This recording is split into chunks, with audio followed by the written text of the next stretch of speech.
National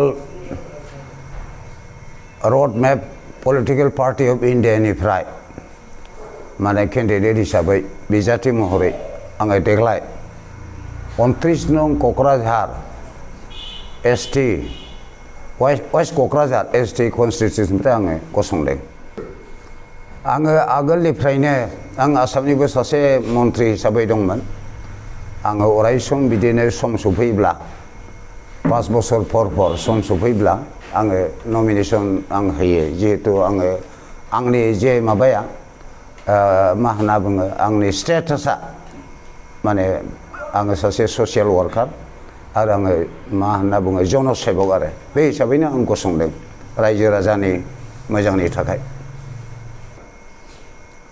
आङो गासै जिहेतु जोंनि बिटिसि बिएसि निफ्राय लानानै बिटिसि नि परे बिटिआर जानानै फैदों।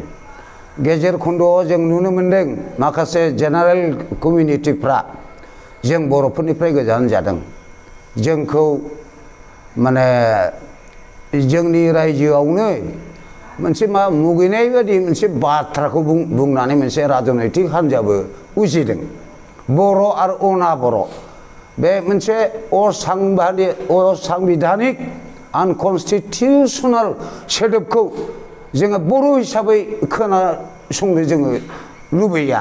दा बिनि थाखायनो बर'आनो हक अना बर'फ्रानो हक बिसोरनि जे पलिटिकेल राइट कन्स्टिटिउसनेल राइट बेखौ जों समान भाबै राननानै बर' अना बर' मोनसे आदर्शनि मोनसे बिटिसिखौ जोङो जाहाथे माने बे माने मा होनना बुङो सारा भारत नट अनलि सारा भारत सारा पृथिबियावनो जों जाहाथे मुंदांखा खालामनो हायो जोंनि बे बिटिआर ओनसोलखौ।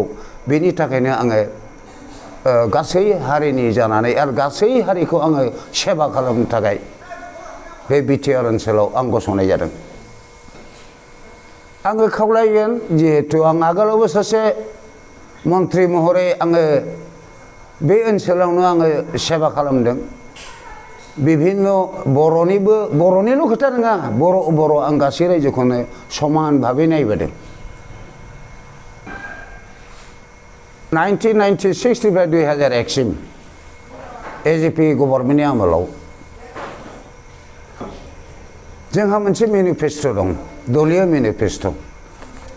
दलीय मेनिफेस्ट' हिसाबै जोंहा बाव दं गरिब रायजो राजाफोरनो मदद होनाय। बहुद गरिब दं दाबो जायनाखि दाबो थानायनि थाखाय जेनाखि न' बेखौ मोनाखै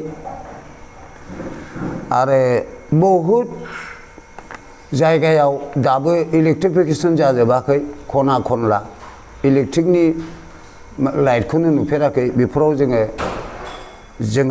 होजोबनायनि जोंहा मेनिफेस्ट' दङ। आरो कृषकफोरनि जेनाखि उचित मुल्य मोननांगौ बेखौबो जोंनि मेनिफेस्ट'आव दं।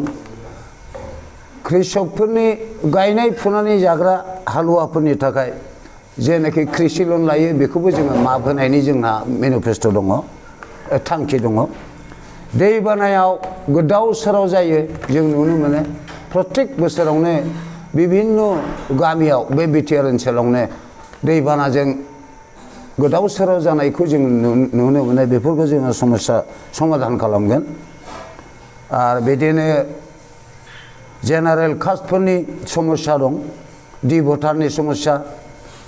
बेनिफ्राय सिटिजेनशिप एमेन्डमेन्ट बिल एनआरसि समस्या दं बे इन जेनारेल जों बेफोरखौ मावगोन। बेनिफ्राय आसामा जाहाथे बा बिटिआरआ जाहाथे मोनसे सुरक्षित प्रटेक्ट माने मोनसे शान्ति समन्वय बिभिन्न जाति जनगोष्ठीनि गेजेराव मोनसे आदर्शनि मोनसे माबा जायो बेखौबो जोङो नायगोन।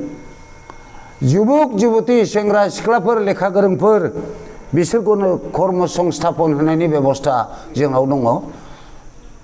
आरो बिभिन्न कल कारखाना स्थापन खालामनायनिबो जोंहा थांखि दङ।